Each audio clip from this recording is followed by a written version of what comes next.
നമസ്കാരം. പ്രകാശ് ജാവദേക്കറുമായുള്ള കൂടിക്കാഴ്ചയിൽ ഇ.പി. ജയരാജനെതിരെ കടുത്ത നടപടി ഉണ്ടായേക്കുമെന്നുള്ള സൂചനകൾ പുറത്തു വന്നിരിക്കുന്നു. തുടർച്ചയായി പാർട്ടിയെയും മുന്നണിയെയും പ്രതിസന്ധിയിലാക്കുന്ന ഇ.പിയെ എൽ.ഡി.എഫിന്റെ കൺവീനർ സ്ഥാനത്ത് നിന്ന് തന്നെ നീക്കം ചെയ്യാനുള്ള സാധ്യതകളുണ്ട് എന്നാണ് വിലയിരുത്തപ്പെടുന്നത്.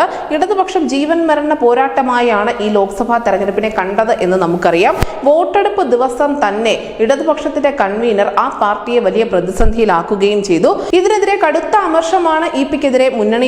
അതിനാൽ തന്നെ കൺവീനർ സ്ഥാനം ഇ.പിക്ക് നഷ്ടപ്പെട്ടേക്കുമെന്നാണ് ഒരു വിഭാഗം പറയുന്നത്. ഇ.പിയുടെ വെളിപ്പെടുത്തലിന് ശേഷം വൈകാതെ തന്നെ CPM കേന്ദ്ര നേതൃത്വത്തിന്റെ ഇടപെടൽ ഉണ്ടായിരുന്നു. സംസ്ഥാന നേതൃത്വത്തോട് ഇത് സംബന്ധിച്ചുള്ള എല്ലാ വിശദാംശങ്ങളും വിവരങ്ങളും കേന്ദ്ര നേതൃത്വം തേടിയിരുന്നു. നിലവിലെ വിവാദം തൽക്കാലം മുഖ്യമന്ത്രിയുടെ ആദ്യഘട്ട ശാസനയിൽ ഒതുങ്ങുമെങ്കിലും വരും ദിവസങ്ങളിൽ അത് എങ്ങനെ വഴിമാറി പോകുമെന്നുള്ള വലിയ ആകാംക്ഷ പാർട്ടിക്കുള്ളിലും അതിനോടൊപ്പം തന്നെ കേരള രാഷ്ട്രീയത്തെ നിരീക്ഷിക്കുന്ന ആളുകൾക്കുമുണ്ട്.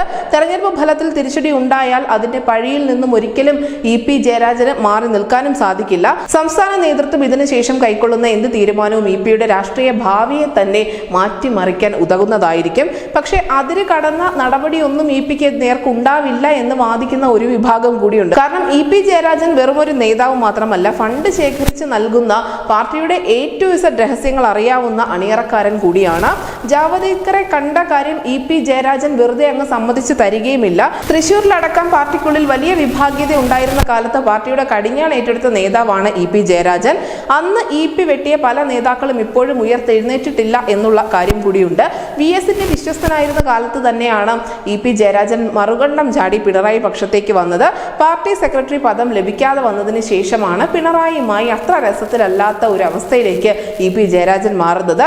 എന്തായാലും ഇ.പിക്കെതിരെ നടപടി ഉണ്ടാവുകയാണെങ്കിൽ CPM-നകത്തും പുറത്തുമൊക്കെ അത് ഉണ്ടാക്കാൻ പോകുന്ന ആഘാതം വളരെ വലുതായിരിക്കും. News desk Malayalam.